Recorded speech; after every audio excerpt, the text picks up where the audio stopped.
Esta é a miña mensaxe para todos, a miña mensaxe de confianza e de optimismo.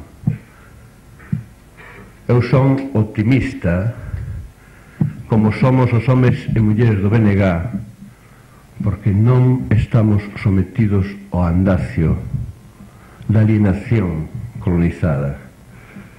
Somos optimistas porque creemos na propia dignidade dos homes e mulleres do país e porque empezamos por exercer nos mesmos.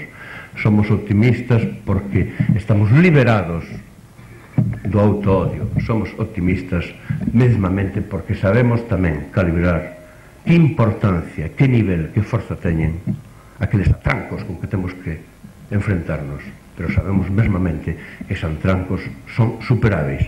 Sabemos que os imos vencer a eses que pretenden aínda manter aferrollado ao noso povo. Sabemos que os imos vencer, ademais, a curto prazo. Venceremos nós, homes e mulleres do BNG. Adiós.